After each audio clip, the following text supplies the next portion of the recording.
Assalamualaikum warahmatullahi wabarakatuh. Para sahabat-sahabat maggot, pembudidaya maggot BSF dan peternak ayam. Kali ini kita akan sedikit membahas tentang maggot atau sejarah maggot BSF. Tidak kenal maka tidak sayang katanya. Dulu awal mula maggot BSF ini itu dari kegelisahan dua orang profesor, yaitu Profesor Agus Pakpahan, ahli bidang tumbuhan, dan Dr. Alexius Darmadi, seorang pengusaha di bidang kimia dan juga seorang ilmuwan. Dari obrolan-obrolan dua orang pengusaha atau ilmuwan ini, obrolan santai, seorang ilmuwan mengobrol santai itu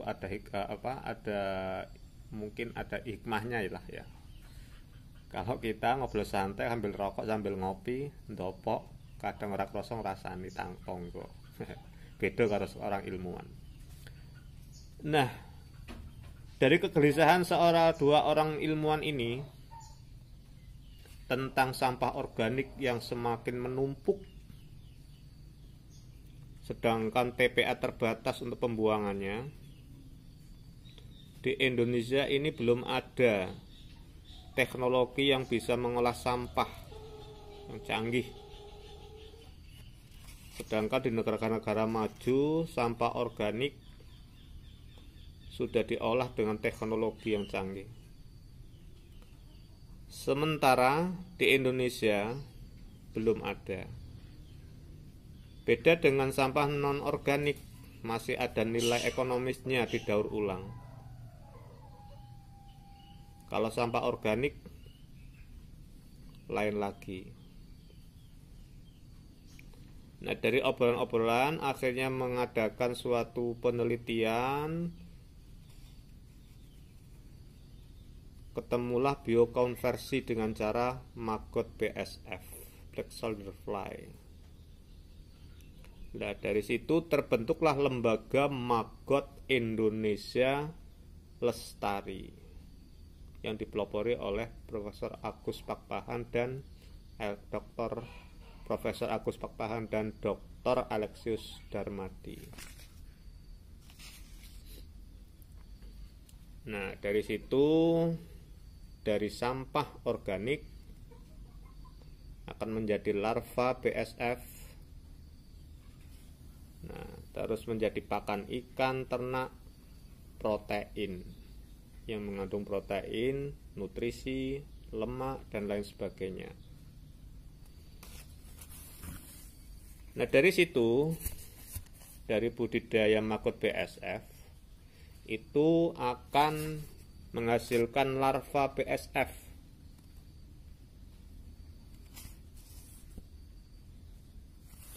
Larva BSF rata-rata protein 30% sampai 40% dari penelitian dua orang profesor tersebut.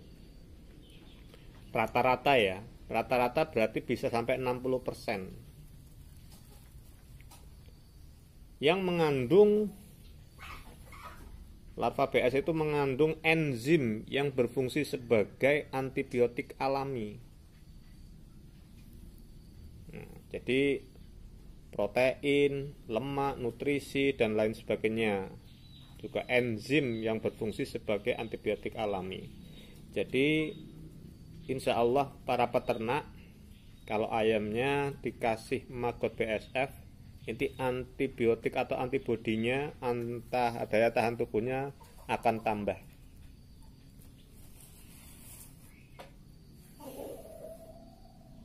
Kedua, breed larva BSF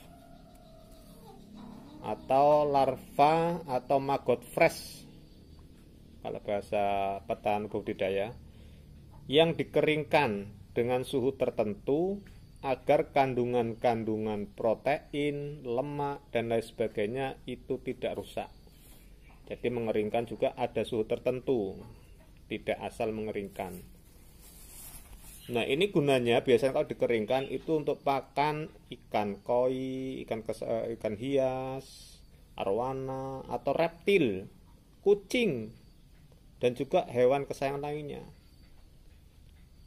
Selama ini kita mungkin setahu kita cuman untuk pakan ayam, lele, dan lain itulah. Jadi ternyata kalau dikeringkan itu banyak sekali hewan-hewan yang bisa dikasih makan bread larva BSF atau maggot kering. Terus yang ketiga, insect oil. Insect oil. Nggak usah anulah bahasa akeh-akeh. Itu bahasa-bahasa ilmuwan, bahasa nek ngerti awake dhewe budidaya iso hasil wis dadi duit. Ini cuman sekilas aja. Ekstra lemak BSF dengan komposisi lauric acid yang berfungsi sebagai antibodi bagi hewan ternak pada fase tertentu. Nah, ini biasanya dikembangkan melalui produk atau menggunakan teknologi. Dan juga prepupa atau cangkang pupa itu juga mengandung chitin sebagai bahan chitosan. Wis bahasa pemenah ora paham, sing penting kuwi kandungane ngono kuwi. Awake dhewe sing penting budidaya pakane ayam, pakane iwak. Ayame sehat, iwake ginuk-ginuk ngono ae. Terus yang terakhir adalah pupuk organik. Jadi lengkap pokoknya. Budidaya BSF itu nggak ada yang terbuang, bahkan kasgotnya. Kalau kasgotnya itu bekas telek magote lah, atau sisa-sisa sampah organik.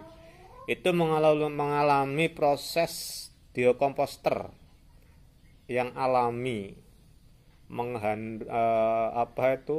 Kasgotnya itu mengandung hara, nutrisi sekaligus bakteri dan jamur yang sangat dibutuhkan oleh tumbuhan, akar, batang, daun, dan buah. Jadi lengkap pokoknya. Pupuk organik murni sing olah maggot BSF.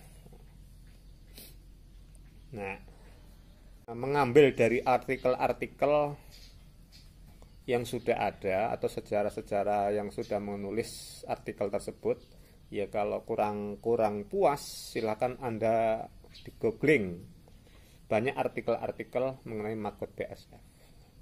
Mungkin itu saja sekilas tentang maggot BSF. Tak kenal maka tak sayang. Sekian, wassalamualaikum warahmatullahi wabarakatuh.